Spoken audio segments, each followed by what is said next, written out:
John Wayne Gacy nació en Chicago, Illinois, el 17 de marzo de 1942 en Crest Hill, conocido también como Pogo, el payaso o el payaso asesino. Fue un asesino en serie estadounidense que atacó sexualmente y asesinó a 33 hombres jóvenes, en su mayoría menores. Fue el único varón y el segundo de 3 hijos nacidos de John Stanley Gacy y de Marion Elaine. Era de ascendencia polaca y danesa. En su infancia sufrió de obesidad. Estaba muy unido a sus 2 hermanas y a su madre, pero era castigado frecuentemente por su padre, un alcohólico que abusaba físicamente de la familia y solía castigarle pegándole. A los 9 años de edad, un amigo de la familia abusó sexualmente de él. Cuando tenía 11 años, se golpeó en la frente con un columpio y como consecuencia se le formó un coágulo de sangre en el cerebro, que pasó desapercibido hasta la edad de 16 años, cuando comenzó a sufrir desmayos. Lo llevaron con un médico y le recetaron medicamentos para disolver el coágulo. Su padre pensó que esos episodios eran un esfuerzo para dar lástima y la acusó de estar fingiendo. Asistió a 4 colegios diferentes, pero acabó abandonando cada uno de ellos.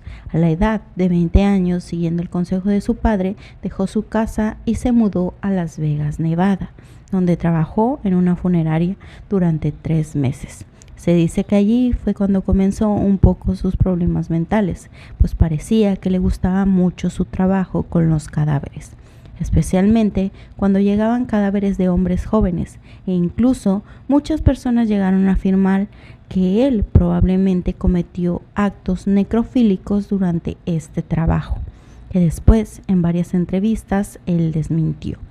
En 1964 se mudó a Springfield para trabajar como vendedor. Allí conoció a su compañera Marilyn Myers y se casaron en septiembre de 1964. Fue muy activo en organizaciones de Springfield, se unió a los Jaycees y ascendió a vicepresidente en 1965. Su primer matrimonio terminó después de ser detenido el 10 de mayo de 1968 y declarado culpable por abuso sexual a menores.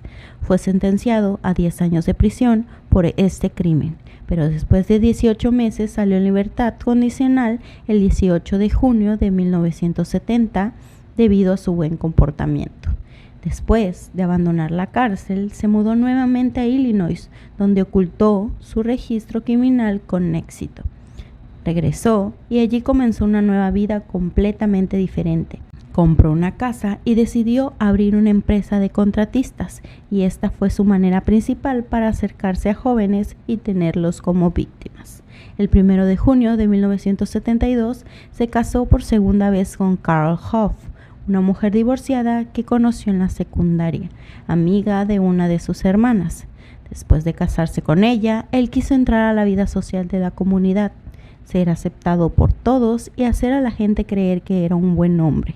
En este momento fue cuando decidió crear su propio traje de payaso, maquillar su rostro y dar felicidad a todo el vecindario. Trabajó durante mucho tiempo como animador de fiestas infantiles, al mismo tiempo que seguía con su empresa de contratista. Él llegó a ser muy reconocido en el gremio de payasos bajo el nombre de Pogo, el payaso. Reunía fondos para diferentes causas e incluso también iban a los hospitales a animar a los niños que estaban enfermos. En su empresa de contratos comenzó a tener bastantes problemas. Era un hombre demasiado tacaño, así que tuvo muchos inconvenientes con sus empleados. Tuvo un altercado muy fuerte con uno de ellos, pues no le quería pagar lo que le debía, y tuvieron un problema muy grande. Pero John lo llamó para que fuera a su casa y trataran de arreglar las cosas.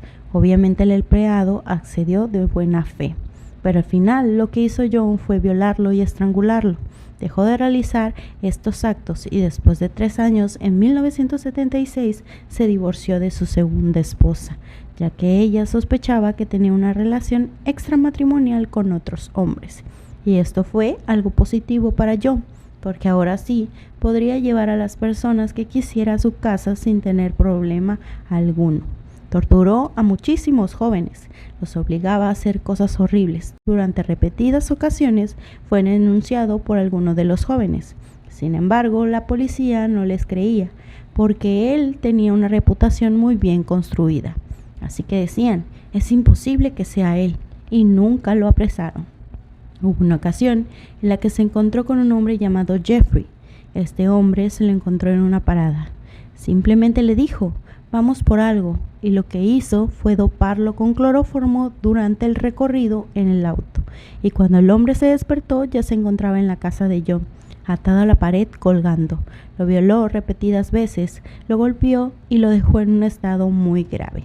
Sin embargo, después el hombre se despertó en medio de la nieve. John lo había dejado con vida sin darse cuenta. Jeffrey decidió ir a la policía a contarles. Nuevamente no lo creyeron. Y así siguió su vida, enterrando los cuerpos en su sótano.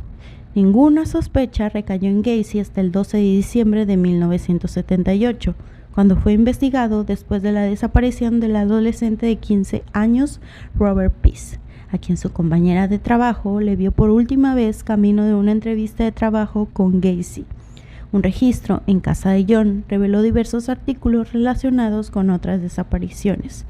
El 22 de diciembre de 1978, Gacy acudió a sus abogados y confesó sus crímenes, harto de la constante vigilancia policial.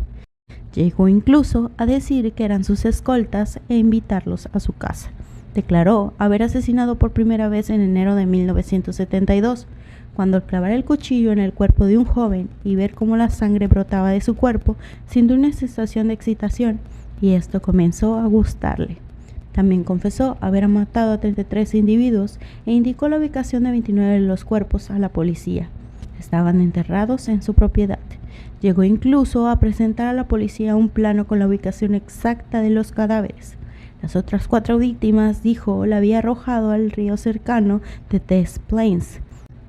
Víctimas entre 14 y 22 años que llevaba a su casa con mentiras de trabajo u apoyo y cerrando la puerta los esposaba, agredía sexual y físicamente y finalmente los asesinaba.